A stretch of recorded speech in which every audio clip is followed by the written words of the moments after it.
भिंड की अटेर विधानसभा से कांग्रेस प्रत्याशी हेमंत कटारे ने बीजेपी उम्मीदवार और सहकारिता मंत्री डॉक्टर अरविंद सिंह भदौरिया पर चुनावी हलफनामे को लेकर सवाल खड़े किए हैं।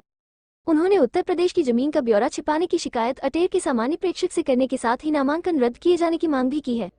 मंगलवार को अटेर से कांग्रेस प्रत्याशी हेमंत कटारे चुनाव के लिए नियुक्त किए गए सामान्य प्रेक्षक मोहम्मद रोशन से मुलाकात करने पहुंचे, जहां उन्होंने अटेर से प्रतिद्वंदी बीजेपी उम्मीदवार मंत्री डॉक्टर अरविंद सिंह भदौरिया की शिकायत की। शिकायत में उन्होंने आरोप लगाते हुए बताया कि भाजपा के प्रत्याशी द्वारा नामांकन में जो शपथ पत्र दिया गया है उसमें उनके द्वारा अपनी संपत्ति का सही ब्यौरा नहीं दिया गया है। उन्होंने सामान्य प्रेक्षक के सामने साक्ष्य प्रस्तुत करते हुए बताया कि डॉक्टर अरविंद सिंह भदौरिया के नाम से यूपी में इटावा के ग्राम कसोगा में उनकी पैतृक कृषि भूमि जो उनके पिता शिवनाथ सिंह के नाम से दर्ज है, इसकी जानकारी छुपाई गई है। उक्त भूमि में बतौर वारिस अरविंद सिंह का नाम भी दर्ज है। देखिए, मैंने पूर्व में शिकायत करी थी कि श्री अरविंद सिंह भदौरिया जी ने आदर्श आचार संहिता का उल्लंघन किया है, जो कि स्पष्ट मैंने इसके प्रमाण भी दिए, लेकिन उनके ऊपर अभी तक कोई कार्रवाई नहीं करी है।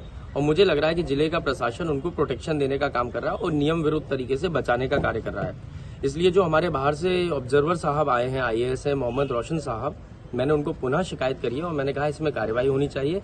मंत्री जी के दबाव में प्रशासन काम कर रहा है और मैं आपसे निष्पक्षता की उम्मीद करता हूं। और उनके ऊपर MCC वायलेशन, आदर्श आचार संहिता के वायलेशन की शिकायत है, उसके प्रमाण मैं दे चुका हूं। मैंने दूसरी मांग ये करी है कि जो मंत्री अरविंद सिंह भदौरिया जी हैं, उन्होंने फॉर्म में कई सारी जानकारियां जानबूझकर छुपाई है, इसलिए उनका जो फॉर्म है विधानसभा नामांकन का, उसको निरस्त करके उनके ऊपर दंडात्मक कार्रवाई की जानी चाहिए। क्या है, जब आप फॉर्म भरते हैं, नामांकन भरते हैं, तो उसमें आपको ऑन ओथ जानकारी दी जानी रहती है। और ऑन ओथ जानकारी जो उन्होंने दी है, उसमें जो उनकी प्रॉपर्टी की जानकारी है, विरासत, एक कॉलम होता है 8वें नंबर पन्ने पे है जिसमें लिखा हुआ है विरासत में आई हुई संपत्ति की जानकारी।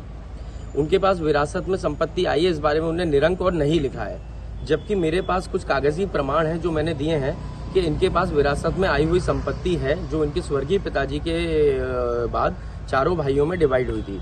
उसके मैंने खसरा खतौनी पूरे नंबर भी यहाँ पे प्रोड्यूस किए हैं और वो आप चाहेंगे तो मैं आपको भी दे दूंगा। तो पहली चीज, इनने जानबूझकर अपनी जानकारी छुपाई और ऑन ओथ इलेक्शन कमीशन के समक्ष झूठ बोला, इसीलिए इनका फॉर्म निरस्त होना चाहिए स्वतः ही और इनके ऊपर जो कार्रवाई होती है दंडात्मक, वो की जानी चाहिए।